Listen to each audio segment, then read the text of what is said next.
Drink it in, drink it in, drink it in, man. It is picked up by the line. Darius Slay's got it. Coming back right side, 25. Picks up a block at the 30. Darius at the 40. Drink it in, drink it in. Drink it in, drink it in, drink it in, man. Rolls to the right. Stafford throws deep. Got a man out there. End zone. Caught. Touchdown, Detroit Lions. Marvin Jones.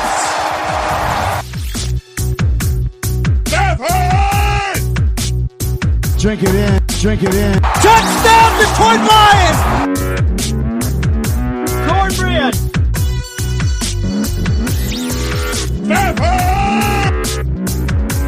Drink it in, drink it in, drink it in, man. Spring is here, and you can now get almost anything you need for your sunny days delivered with Uber Eats. What do we mean by almost? Well, you can't get a well-groomed lawn delivered, but you can get a chicken parmesan delivered. A cabana? That's a no. But a banana? That's a yes. A nice tan? Sorry, nope. But a box fan? Happily, yes. A day of sunshine? No. A box of fine wines? Yes. Uber Eats can definitely get you that. Get almost anything delivered with Uber Eats. Order now. Alcohol in select markets. Product availability may vary by region. See app for details. This episode is brought to you by PwC. When unprecedented times are all the time, it's time to start walking the talk. Leaders like you turn to PwC to see and stay ahead. Upskill your workforce, use intelligent automation, and transform big ideas into breakthrough reinvention. Explore the human-led tech-powered solutions that help you reinvent. It's all part of the new equation. Learn more at pwc.com. Hey everybody, welcome to the Detroit Koolaid Cast here on this Friday. This is Griff coming to you this Friday morning, and it's nice to talk to you guys. Schedules were hectic this week for Derek and I, so getting the second podcast out. He's been doing some other projects, so I just talked to him, said, hey man, let me fly solo for you while you finish some stuff up. I know Derek's been putting out a lot of good content here, so Derek, finish up your stuff, man, and let me thank you for letting me fly solo on this. I can hope I fill your shoes pretty well, doing one by myself. Once again, it is Friday, so TGIF, everybody. It is getting closer to Christmas, but once again, here is the Friday weather report from Mr. Griff himself. It's supposed to be mid-40s this weekend here in Michigan. That's nowhere near December-like weather for us. The little bit of snow we do have will probably melt away, but that does not dampen my love of the Detroit Lions. I mean, it is wintertime. It is getting near the end of the season, and it's actually going faster than what we thought it would be. And we all realize it's not quite the season we wanted it to be, but there are some positives in this, and I'll touch on a few of those. But there's just some things I want to talk about, and I appreciate you guys all listening. Once again, you guys can hit me up on Twitter at GriffgoodDKC. I know there's a few things I put out here and there, and I'm going to be watching these last 4 games, trying to take the most I can, seeing where this Lions team's going to be heading next year with the players that they'll be putting on the field. Maybe some people that are kind of like on the edge there that they may look to get rid of or may look to keep. We'll see how they play. Some of the new younger guys looking to try to get their feet wet with the team as well. So once again, you can also call in the line. Everybody knows that number. Hold on, everybody. No, let me clear my throat there. That's 989-272-3484. Once again, call or text to 989-272-3484. I appreciate it. Derek, I wish I had your bell right here, and I would do the cheap plug that you always like when I do that. So let's get started here. A couple things that were on my mind that happened this week. The first one that everybody knows, it really doesn't pertain to the Lions, but Ron Rivera was let go as the head coach of the Carolina Panthers. Now, I personally feel that Ron Rivera is a good coach, and it's one of those guys, like when it happened, I'm reading other Lions fans going, oh, bring him in as the defensive coordinator. Well, I mean, yeah, I would love that. I think Ron Rivera, before he was a head coach, he was a great defensive coordinator, and that's how he actually landed the position in Carolina for his prowess as a defensive coordinator. But sorry, Lions fans, I personally feel that Ron Rivera, he's too good a head coach not to be on the sidelines calling the whole game plan for a team next year. Everybody knows the first Monday after the season ends, it's pretty much called Black Monday in the NFL, where numerous coaches seem to get fired. And I'm sure Ron Rivera will be on the coaching list for a number of those vacancies. But the only way he's not going to be head coaching next year is if he decides to take a year off to either go in the booth or just get his bearings back before he jumps back into the hot seat as a head coach. Once again, I would love him as a defensive coordinator. I mean, you guys have heard me on prior shows.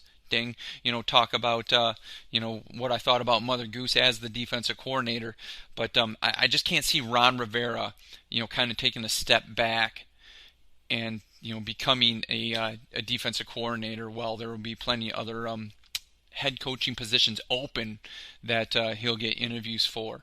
So once again, I would love him on the sidelines of the defensive coordinator. That's not even guaranteeing that Matt Patricia will get rid of Paul Pasqualoni, but Ron Rivera, he's out there. I mean, love to see him on the sidelines, but I just don't see it happening. Another point I want to touch base on here was Blau at quarterback. Now he had I thought he played pretty well. First time out there, undrafted rookie quarterback. Once again, the Lions traded for him at the end of the preseason, so everybody was kind of wondering, what we had here, considering Jeff Driscoll was the original backup. So him coming out, and I know me and Derek, talked about this on the last podcast. Ding, there, Derek. Gosh, I wish I had your bell for me, buddy.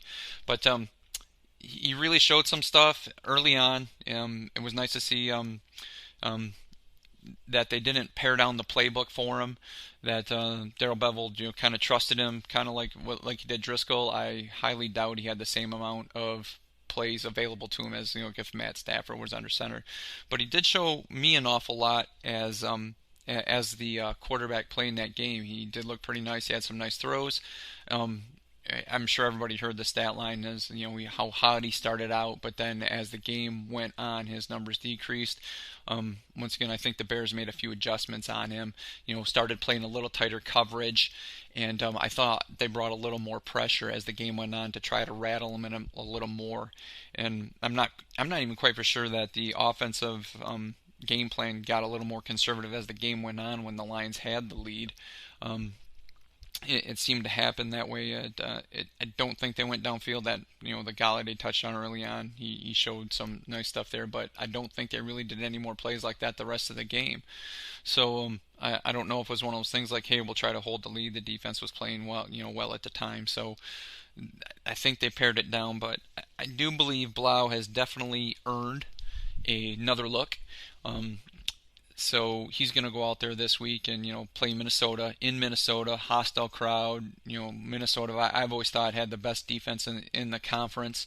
I'll do that a little more when I talk about the game here in a little bit. Break it down for you a little more. But he could be a guy that has one of those careers in the league that he might be just a career backup. Somebody, if everybody remembers, Todd Collins was that career backup, for the Washington Redskins and the Buffalo Bills for a number of years. Doug Peterson, he held the clipboard for a number of years behind Brett Favre, and, Brett Favre, had that games, played streak. So it was one of those things where he could be one of those guys. I don't know if he has the pedigree or is good enough to be one of those, starting quarterbacks in the league for, 5, 6, 7 years. I don't know if he has that. It would be nice. I'd have to see a little more. I mean, I know everybody knows, listening to the podcast here, they know I'm a pretty conservative guy. I always like to, like Derek says, I usually wait a couple years before I really give a final say on how I feel about somebody. But, give Blau a chance. He could surprise some people. I'm not calling him, Tony Romo, because, I know I'm bringing up a Cowboys player, and a lot of people hate the Cowboys, but you got to respect what the guy did. A undrafted free agent out of a small college came in, was starting quarterback for America's team. I know plenty of people that dislike him. I always thought he was maybe a little overrated at quarterback, but coming from where he came from, what he did, with that type of spotlight on him and how he progressed, you got to give the guy his respect. Blau, I don't know if he's going to ascend to that, but he could be the guy that he kind of sticks around. He's the the Sean Hill or somebody like that. That, like I said, Doug Peterson, the guy that he's always on a roster. He's always there. He's a backup, and he's very capable of leading teams to victories if the starting quarterback goes out. So once again, I'm hoping to keep the game plan the same. Let him sling the ball around, as much as he can. It'll just be a tough game this weekend. But like I said, I'll cover that a little more here in a little bit. Another thing that happened this week, even though he's on IR, Kerryon did come back to practice. I guess that's a good thing to see. And I know we talked about it last year, me and Derek, on prior shows. Dang.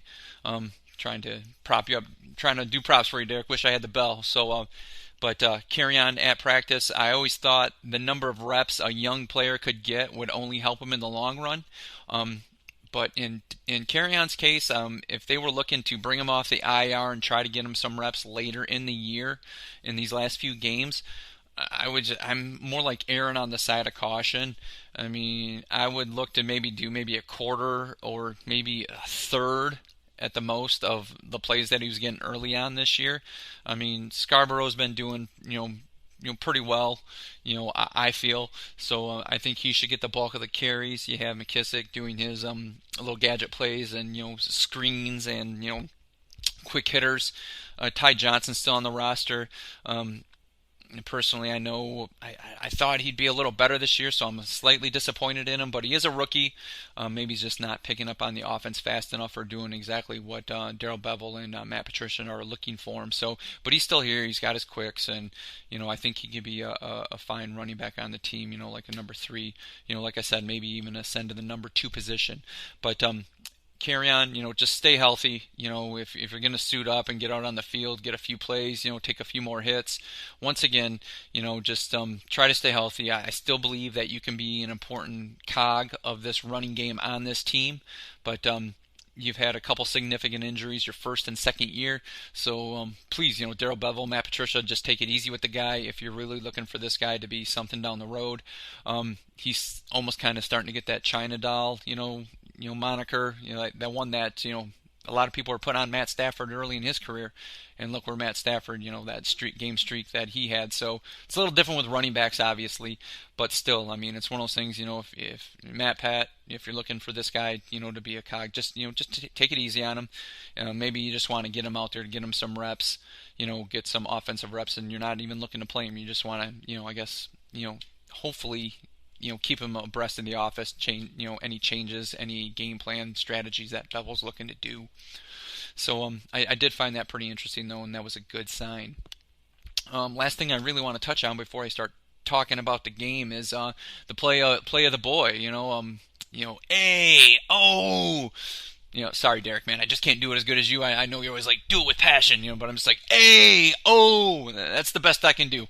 I even wish I had the sound bite to go with it. But his first game in Washington, he had the interception. So the team, I believe Washington was trying to pick on him a little bit, and he showed up. And even last week against the Bears, I think he showed up. He played pretty good. I can live with the way he's playing, progressing nicely. I'm almost kind of glad at this point that the Lions did not throw him into the fire right from the start. I know it's one of those things you always hear, like, let him learn under fire. Put him out there, let him learn. And sometimes some players, when they do that, they can lose confidence.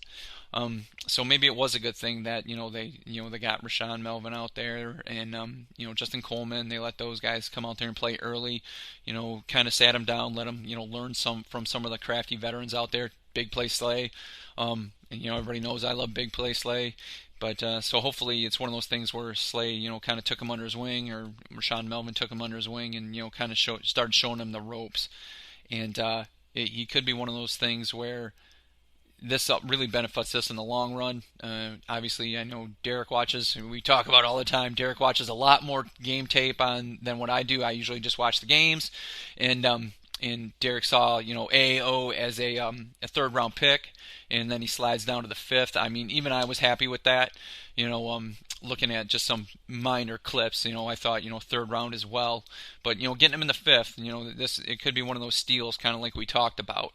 In the next year or two, he could, be one of those starting cornerbacks back there. And actually, I don't know if he's lockdown material, but I think he can be a lot better than what we've had back there in the past, Nevin Lawson, somebody like that. So I'm pretty happy with him, and hopefully his gameplay continues to improve. Obviously, as I say, said it a whole bunch of times, on prior shows, once you put a little, you get some stuff on tape as opposed just from your college game, even the preseason tape, teams are going to start to notice, what you do well and what you might struggle with. Maybe you come out of your break too quick. Maybe you're not as fluid in the hips. Maybe your back pedal is not as strong as it could be, and wide receivers can take advantage of that. So it might be one of those things where naturally, as offenses adjust to him and try to pick on him a little more, coaches need to help him, and AO needs to adjust his game to kind of make up for those deficiencies and improve those. And I'm sure AO is probably one of those guys. You even see him at Penn State; he really improved over his last couple of years. So I might go with the assumption that one of those things that he's going to do that here in the pros as well.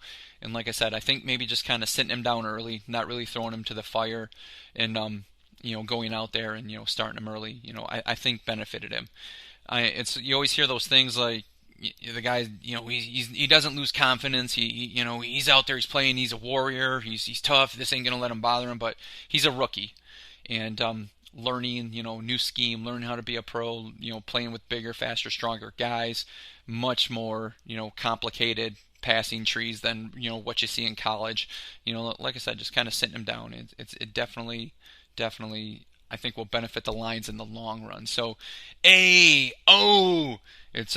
nice to see that you're doing pretty well early. I'm hoping that you keep it up, and you're a big part of this team in the years to come.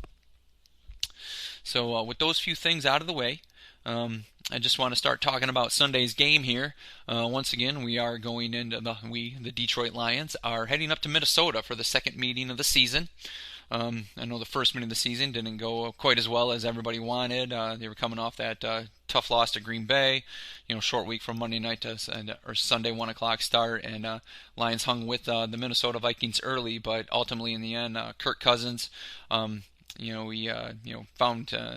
found some confidence, and I'm not saying he's never had confidence. But everybody knows. I just think Kirk Cousins, he's not that great. I just always thought he was just a very average quarterback. So, but Kirk Cousins having a decent year, got to hand it to him. But this is one of those games where it's going to be tough for the Lions.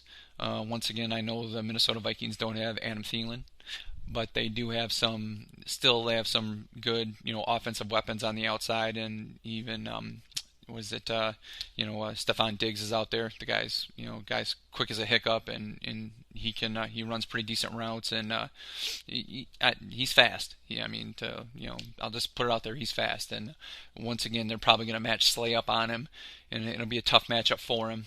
Probably need some help over the top, even with Wilson back there or Walker, but I think Tracy Walker's probably going to have his hands filled with Kyle Rudolph, who's having another good year for the Minnesota Vikings, and Irv Smith, the rookie tight end out of Alabama. He's having a good year for the Minnesota Vikings as well.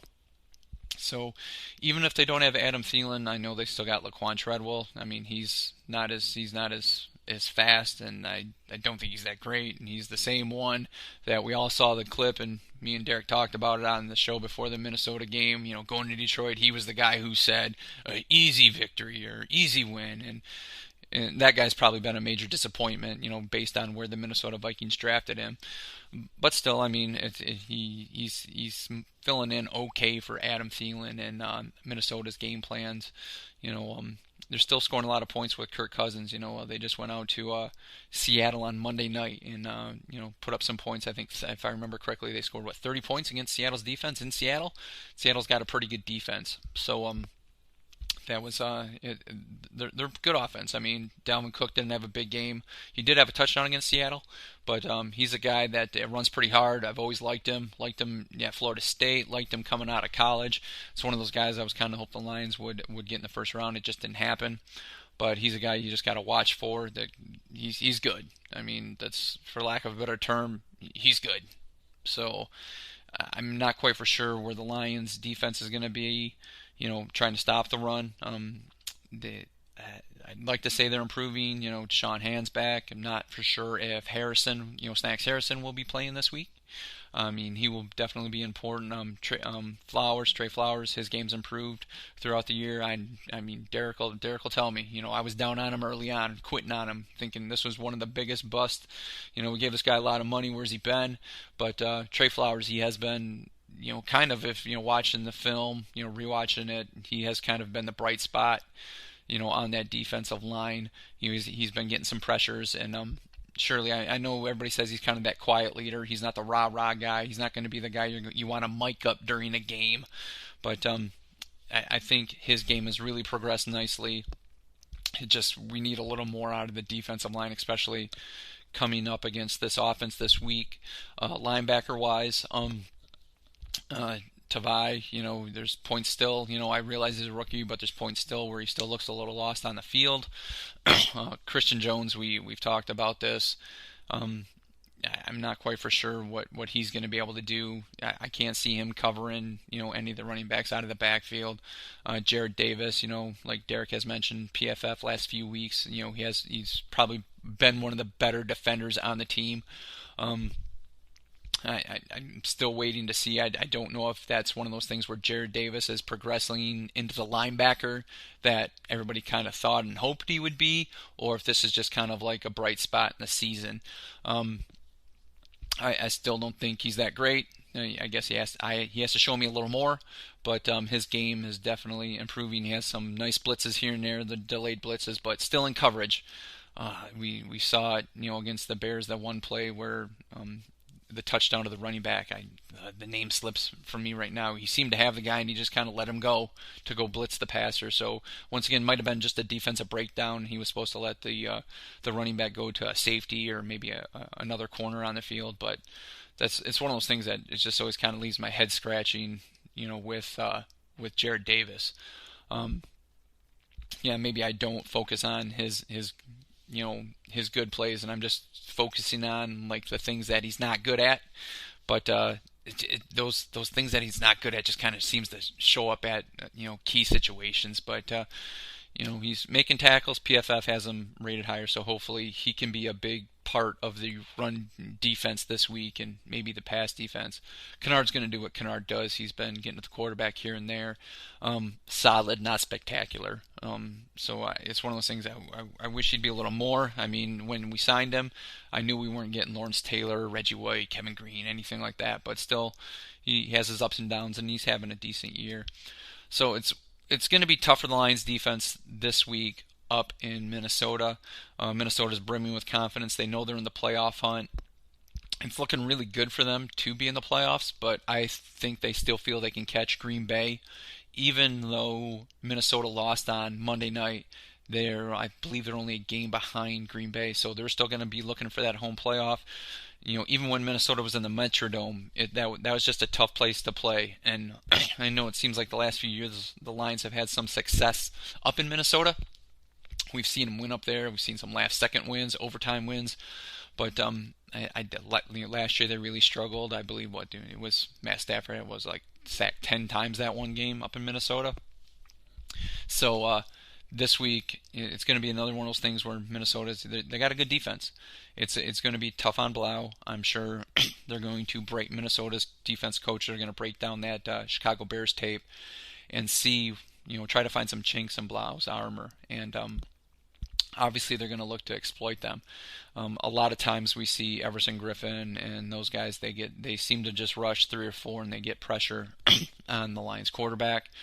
It's they run some nice stunts. It confuses the Lions offensive line, but 10 sacks ain't no joke. And the defensive line for Minnesota had a pretty good game against them earlier this year in Detroit. So face, and that was against Matt Stafford, obviously seasoned veteran, so he's seen a lot. Blau hasn't seen nearly that much, so I'm thinking it's just going to be really, really tough for him.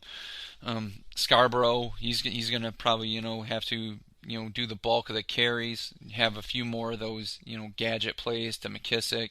Hopefully Ty Johnson can catch some stuff out of the backfield. Just to keep him on the field. This might be one of those games where Detroit's offense, instead of looking to try to go quick strike, down the field, long bomb, take their shots here and there, like Bevel's been doing all year. I envision this more of a conservative game plan, trying to keep Minnesota's offense off the field. I mean, obviously Detroit's probably well aware of it, that they're not going to be able to go, score for score with Minnesota. So I feel they're going to have to put these long drives together. Hopefully, come away with touchdowns. Take the 3 points if they're there, but it might be getting to that point where you just got to throw caution to the wind and try to get touchdowns at this point. I believe smart coaching, but we're kind of past that point. The cat's out of the bag. We all know that the playoffs are dead for the Lions. So go out there and just go for it on fourth down here and there, fourth and short, from their 40 or something like that. Just go ahead and do it. What do you got to lose? I'm personally, I always I know I said it before, I like it when the Lions win. I'm always rooting for them to win, even in bad seasons. When people are like, do what you can to get the best draft pick. I still always want to see the Lions win. I will take a lower draft pick, just to see a W, and that's just me. That's just me being a fan. I know a lot of people feel other ways about that. They just want them to lose out, try to get the highest draft pick, but I always want to see a win, so I'm going to be pulling for them, this Sunday. I really want them to do the best that they can do. I want Blau to, I'm going to say ball out. I can't see him throwing up 40 points. I would like for them to at least be respectful, or keep it respectful and be in the game. I know that they've been fighting hard, all game, every game. I know that just sounds like rhetoric coming out of the locker rooms, but if you watching the games, they do. They fight. They don't seem to quit. They don't seem to give up. I know Derek's mentioned it before. The only game they were really out of it was that Minnesota game. That's the one they really didn't have a chance to win. They've been in every other game, so obviously this team is fighting. They just have deficiencies that are affecting the win-loss column right now. So I guess no need really more to break this down. I guess we'll go for a score here. Please, everybody, go on Twitter. Hit me up at Twitter at GrifkaDKC. Give me a score. I know I'll throw that out there. I know Derek will do the same at some point. Or if you want to text it in to 989-272-3484, or just any comments about the game, please do that. And we'll be looking for that. And if it's good, we'll read it on the next podcast after that. But score up in Minnesota. I think they're gonna keep it close at least up to half, and then Minnesota's gonna make some adjustments and probably pull away into the fourth quarter. I hate to say it because, like I said, I want them to win, but I think it might be another big offensive day for the Minnesota Vikings. I'm gonna take this one. I'm gonna give this one to Minnesota and give the score probably 31-16. I know everybody's like, well, it's a blowout. I can keep it close before half, but close at half. Minnesota pulls away in the second half. Once again, Blau just a second start in a pretty hostile environment up there in Minnesota, and Minnesota usually plays pretty well in their own barn. So, it'd be another tough week for them, but hopefully once again, Blau continues to improve, and he could, maybe be the backup somewhere, down the road. Other young guys get, some playing time, get their feet wet, and can only help us in the long run.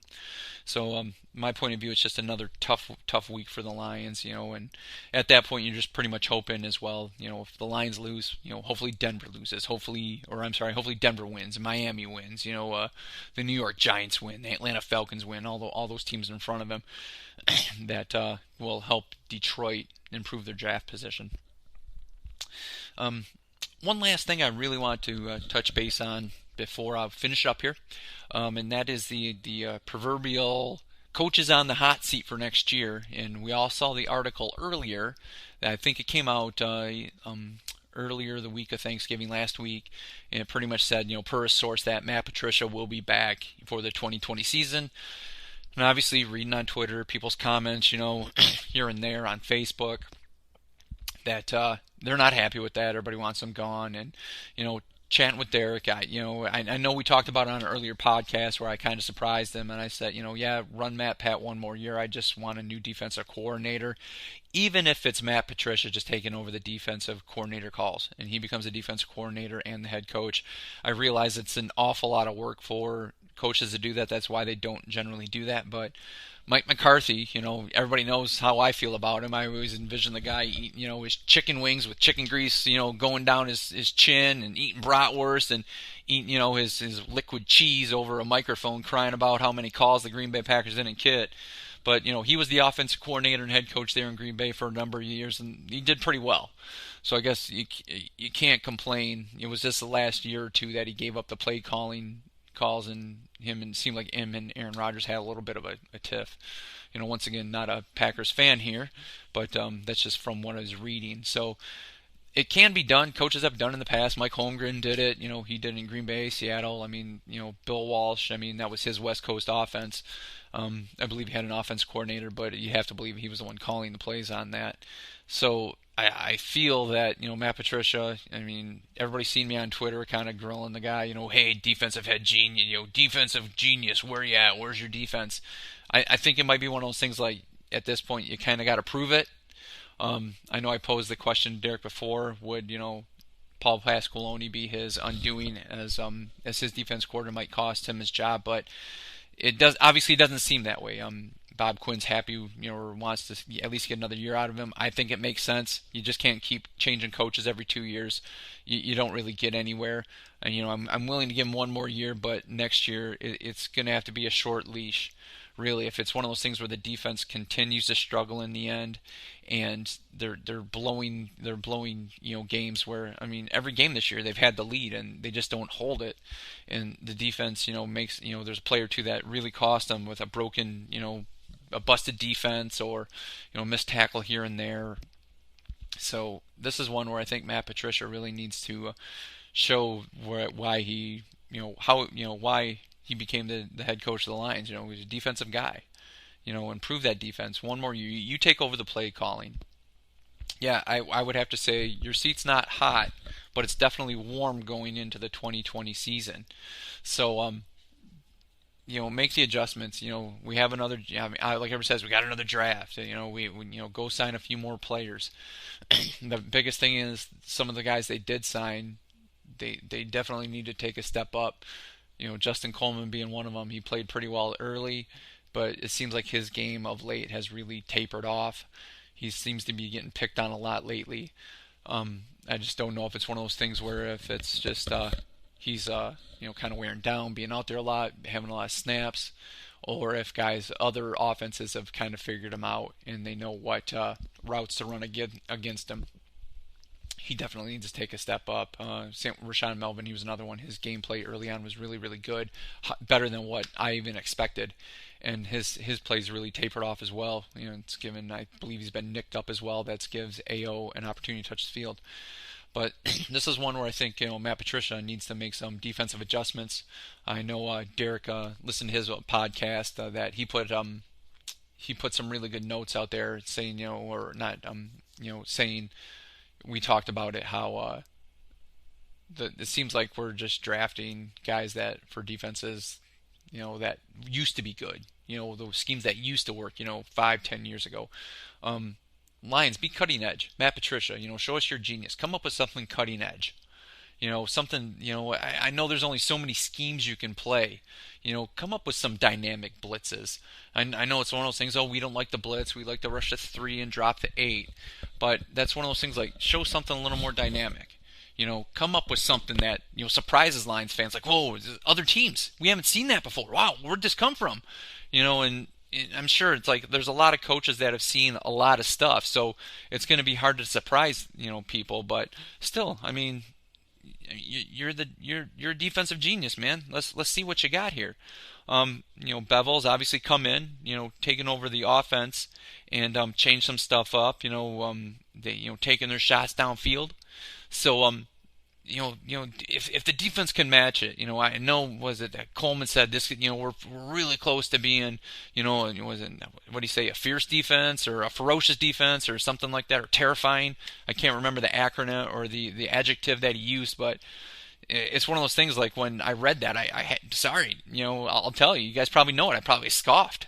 I'm like, really? I mean, you guys are more terrifying. It's terrifying when you guys touch the field because I'm waiting for you guys to give up scores. But maybe it is a tweak here and there, that Matt Patricia comes up with to improve this. Do that.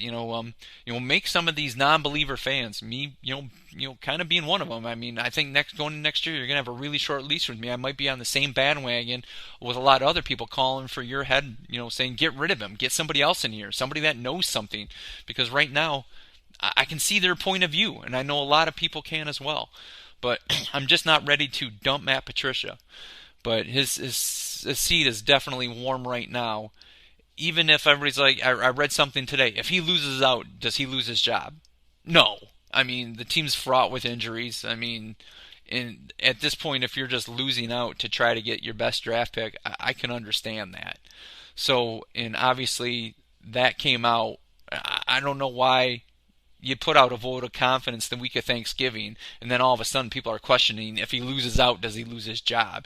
And we all know the proverbial, vote of confidence from either the owner or the GM. It just seems like the kiss of death, but I don't think that's the case here. I believe Bob Quinn had Matt Patricia tagged from the get when he became the general manager. I think it was kind of one of those things where Caldwell, it's like, okay, you missed the playoffs, that's not good enough. I'm gonna bring in my guy. I think it was almost, he was kind of waiting, trying to get a reason, for him to bring Matt Patricia in here. Well, you got him. So you guys put your heads together, get the players that you want. You should have the salary cap should be a little more cap friendly. I know you don't have the most amount of space. I know there's some other teams that have plenty of cap space as well. So find the guys, target the guys, get them in here. Once again, if you have to do a sell job to sell them, I know hope's not a strategy. I use that all the time at my job. We use that at my job. I'm sure a lot of other people use that cliche as well, but hope isn't a strategy. So, drop some stuff, to get these defenders in. This is what we're going to do. This is how we're going to use you. This is what we're looking to do. I know it's a little bit of a sell job, and they're pros, and they probably used to hearing that. But still, even their pro athletes still like to have their ego stroked a little bit. They still like to be told, this is how we plan on using you. You're going to be this. You're at this level. We're taking you here. I mean, I'm sure, Bill Parcells, he loved Lawrence Taylor on the field, and he still told him, we're going to use you this way. And Lawrence Taylor knew it. He knew how good he was.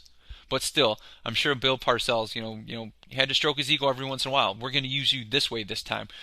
Dynamic. Give him something else. Give him something else. You're coming from this angle. You're not always coming from this side. Matt Patricia, buddy, you need to do that as well. Lions have been living on hope, man. It's like, it's yeoman's work being a Lions fan. It really is. So, I know your seat's warm. I know you're a head coach and you're going to, put it out of your head. I know that's coach speak. A lot of people, I'm not worrying about my job. I'm just going to worry about the team in front of me. But it is. I mean, there's a big groundswell to get rid of you. And I know I've used the cliche, and I know Derek has heard me say it. They say to GMs, if you listen to the fans, you're going to be sitting with them. But this might be one of those cases where if a team, if they don't show it, I know we've kind of, said stuff about Martha on here, but she seems like the lady who's more than willing to, okay, firing somebody, because it seems like if you watch that thing where she's talking about, holding the Lombardi trophy, I think she really wants one before, she's called away, for lack of a better term. So, it's Matt Pat, just give us a reason not to be calling for your head. Drop some dynamic defenses. Make this defense the top 10 like we were looking and talking before the season. I mean, me and Derek both had the Lions at 12-4. Yes, it's been a disappointment. Yes, the defense has been a big disappointment. So show us something. Make some changes. Get the proper changes. I realize Mother Goose was your mentor, and you have a lot of loyalty to him. But there's a point where loyalty needs to be set aside if it's going to cost you your job at that point. So, Matt Pat, I'm still with you, but dude, it's getting really, really hard. So just go out and show this team can ball out these last 4 weeks, and going into next season, like I said, make the changes, make this team that team that all Lions fans are looking for. Not just a wild card backing into the playoffs. You get into the playoffs. No, like Derek always says. Derek. I can, when I talk to him about it, I can just hear it in his voice. He's aching as many other Lions fans as mine are just aching for a home playoff game and a home win. I mean, we all saw. I mean, the one lone playoff game that the Lions won. Bringing it up, Barry Sanders, Dallas Cowboys, everybody's seen those highlights. Man, give us something else, man. It's like we're aching for it. Okay, that's all it is. So, that's what I had today. I appreciate you guys all listening. Once again, hit me up on Twitter if you want to say anything to me at @GrifkaDKC. Once again, calling on our line, at 989-272-3484. Once again, Derek's on Twitter as well. He has a number of posts. He has a lot of good posts there that makes you really think about this team. He obviously puts a lot of thought into his tweets before he hits the send button. That's a wise man right there. So I appreciate you all listening. And once again, everybody, I wish I could do it as well as Derek, but once again, drink it in, man. I know he has the sound clip. I don't have the sound clip this week.